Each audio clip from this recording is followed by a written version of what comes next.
اللهم صل على محمد وعلى آل محمد كما صليت على إبراهيم وعلى آل إبراهيم إنك حميد مجيد. اللهم بارك على محمد وعلى آل محمد كما باركت على إبراهيم وعلى آل إبراهيم إنك حميد مجيد. بسم اللہ الرحمن الرحیم۔ اقصی اسلامک ایجوکیشن کے معزز ناظرین و سامعین، السلام علیکم ورحمۃ اللہ وبرکاتہ۔ دوستو، بھائیوں اور بہنوں، جیسا کہ آپ جانتے ہیں کہ محرم کا مبارک مہینہ شروع ہو چکا ہے۔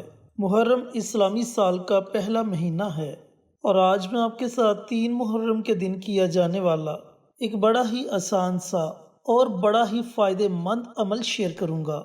یہ عمل ہے تو ایک دن کا، لیکن یہ ایک دن کا عمل آپ کو سارا سال فائدہ دے گا۔ دوستو، بھائیوں اور بہنوں، یہ عمل، یہ وظیفہ بالخصوص رزق میں خیر و برکت کے لیے ہے۔ جب آپ اس عمل کو پڑھنے کے بعد اللہ رب العزت کی بارگاہ میں خیر و برکت کی دعا مانگیں گے تو اللہ تعالیٰ آپ کے رزق کو اتنا وسیع کر دے گا کہ آپ دیکھ کر خود حیران رہ جائیں گے۔ نبی کریم صلی اللہ علیہ وآلہ وسلم کا فرمان علی شان ہے کہ تم اللہ رب العزت سے جب بھی مانگو تو خیر و برکت کی دعا مانگو، کیونکہ جس چیز میں خیر و برکت آ جائے وہ چیز کبھی بھی ختم نہیں ہوتی۔ اس کے علاوہ دوستو، بھائیوں اور بہنوں، اس عمل کی برکت سے آپ کے گھر سے ہر طرح کی پریشانی ختم ہو جائے گی۔ گھر میں امن و سکون ہوگا، گھر میں پیار و محبت ہوگی، ہر کوئی ہر کسی کو عزت کی نگاہ سے دیکھے گا۔ اگر اولاد نافرمان ہے تو آپ کی اولاد آپ کی فرما بردار ہو جائے گی۔ دوستو، ان چند ایک فوائد کے علاوہ بھی اللہ رب العزت آپ کو بے شمار فوائد سے نوازے گا۔ دوستو، یہ عمل، یہ وظیفہ اللہ الصمد کا وظیفہ ہے۔ اللہ الصمد وہ مبارک کلمات ہیں جن کو پڑھنے کے بعد بندہ اللہ تعالیٰ کی بارگاہ میں جو بھی دعا مانگتا ہے، اللہ تعالیٰ اپنے بندے کی دعا کو سنتا ہے اور قبول کرتا ہے۔ دوستو، یہ عمل، یہ وظیفہ آپ نے پڑھنا کیسے ہے؟ اب عمل کے پڑھنے کا طریقہ کار اچھی طرح سن لیں اور سمجھ لیں۔ 3 محرم کا پورا دن آپ کے پاس ہے۔ پورے دن میں جب آپ کا جی چاہے آپ اس عمل کو، اس وظیفے کو پڑھ سکتے ہیں، لیکن دوستو، کوئی بھی عمل شروع کرنے سے پہلے آپ نے استغفار کا عمل ضرور کرنا ہے۔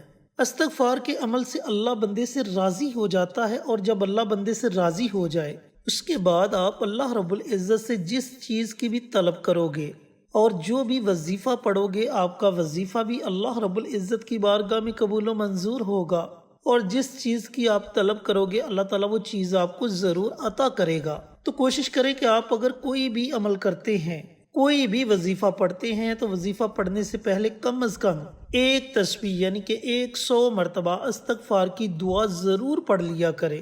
اگر آپ کو استغفار کی دعا آتی ہے تو بہت اچھی بات ہے۔ اگر آپ کو استغفار کی کوئی بھی دعا نہیں آتی، کیونکہ استغفار کی بہت سی دعائیں ہیں، اگر آپ کو کوئی بھی دعا نہیں آتی تو آپ صرف اتنا پڑھ لیں، استغفر اللہ استغفر اللہ استغفر اللہ۔ کم از کم 100 مرتبہ ان کلمات کو پڑھیں اور سچے دل سے پڑھیں، تاکہ اللہ تعالیٰ آپ سے راضی ہو جائے، اور جب اللہ راضی ہو جائے گا پھر دنیا بھی سنور جائے گی اور آخرت بھی سنور جائے گی۔ اب جب آپ استغفار کا عمل کر لیں تو اس کے بعد آپ نے کرنا یہ ہے کہ آپ نے مٹھی بھر بنے ہوئے چنے لینے ہیں اور تنہائی میں بیٹھ جانا ہے۔ تنہائی میں آپ نے ایسی جگہ بیٹھنا ہے جہاں آپ کے وظیفے میں کوئی خلل پیدا نہ کرے۔ آپ کے وظیفے کے دوران آپ کا دھیان دوسری طرف نہیں جانا چاہیے، بلکہ آپ کی مکمل توجہ آپ کے وظیفے کی طرف ہونی چاہیے۔ اب جب آپ تنہائی میں بیٹھ جائیں، تنہائی میں بیٹھنے کے بعد آپ نے سب سے پہلے پیارے آقا سرور کائنات حضرت محمد مصطفیٰ صلی اللہ علیہ وآلہ وسلم کی ذات اقدس پر درود و سلام کا نذرانہ پیش کرنا ہے۔ درود پاک آپ اپنی مرضی سے پڑھ سکتے ہیں، 1 مرتبہ پڑھیں، 3 مرتبہ پڑھیں یا 5 مرتبہ پڑھیں، یہ آپ کی اپنی مرضی ہے۔ اب جب آپ درود پاک پڑھ لیں تو اس کے بعد یہ مبارک کلمات، اللہ الصمد اللہ الصمد اللہ الصمد، ان کلمات کو آپ نے کم از کم 313 مرتبہ پڑھنا ہے۔ دوستو، یاد رہے کہ جب آپ 313 مرتبہ ان کلمات کو پڑھیں گے تو یہ کثرت میں شمار ہو جائیں گے، اس لیے آپ سے گزارش ہے کہ کم از کم 313 مرتبہ، زیادہ سے زیادہ جتنا آپ کا جی چاہے آپ ان کلمات کو پڑھ سکتے ہیں۔ اب جب آپ کم از کم 313 مرتبہ یا زیادہ سے زیادہ ان کلمات کو پڑھ لیں تو آخر میں آپ نے پھر نبی کریم صلی اللہ علیہ وآلہ وسلم کی ذات اقدس پر درود و سلام کا نذرانہ پیش کرنا ہے۔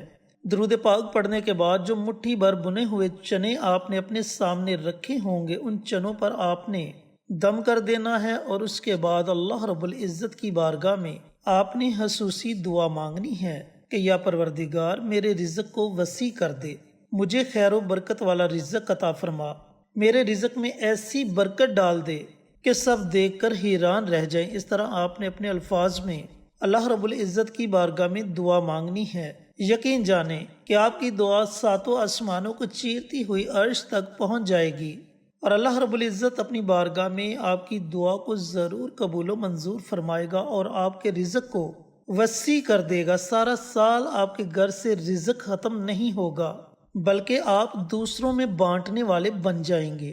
اب جن مٹھی بھر چنوں پر آپ نے یہ عمل یا وظیفہ پڑھا ہوگا، ان چنوں کا آپ نے کرنا یہ ہے کہ کسی برتن میں ڈال کر گھر کی چھت پر وہ چنے رکھ دیں، یا پھر کھلے میدان میں وہ چنے رکھ دیں، یا پھر قبرستان میں ان چنوں کو رکھ دیں، تاکہ ان چنوں کو چرند پرند کھائیں اور وہ آپ کے رزق کے لیے دعا کریں کہ یا پروردگار جس طرح اس بندے یا بندی نے ہمیں کھلایا ہمارے لیے وسیلہ بنے، اے میرے مالک تو بھی اس کے رزق کو وسیع کر دے، تو بھی اس کے رزق میں اضافہ فرما دے، تو بھی اسے ایسی ایسی جگہ سے رزق عطا کر جس کے بارے میں اس نے کبھی گمان بھی نہیں کیا ہوگا۔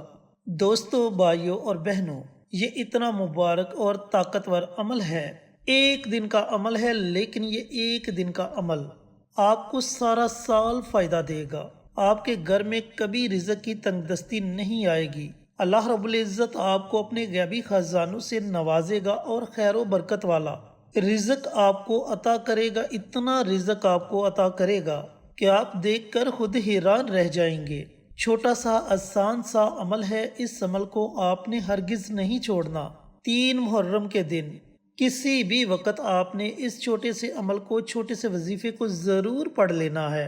اللہ رب العزت سے دعا گو ہوں کہ اللہ پاک 3 محرم کے دن یہ مبارک عمل، یہ مبارک وظیفہ مجھے بھی، میرے تمام بھائیوں کو، میری تمام بہنوں کو پڑھنے کی توفیق عطا فرمائے اور صدقہ جاریہ سمجھ کر دوسروں کے ساتھ شیئر کرنے کی توفیق عطا فرمائے، تاکہ آپ کے ساتھ ساتھ دوسرے لوگوں کا بھی فائدہ ہو سکے۔ پیارے آقا کی پیاری پیاری سنتوں پر عمل کرنے کی توفیق عطا فرمائے، 5 وقت کا نمازی بنائے، صراط مستقیم پر چلنے کی توفیق عطا فرمائے، آمین۔ ہماری یہ چھوٹی سی ویڈیو آپ کو پسند آئے تو ویڈیو کو لائک کریں، شیئر کریں، چینل کو سبسکرائب کر کے ساتھ گھنٹی کے بٹن کو دبا کر آل نوٹیفیکیشن پر کلک کر دیں، تاکہ ہماری ہر نئی آنے والی ویڈیوز کی اپڈیٹ آپ تک بروقت پہنچتی رہے۔ جزاک اللہ۔ انشاءاللہ پھر کسی نئی ویڈیو کے ساتھ، اچھے وظائف کے ساتھ آپ کی خدمت میں حاضر ہوں گے۔ تب تک کے لیے اجازت دیں۔ السلام علیکم ورحمۃ اللہ وبرکاتہ۔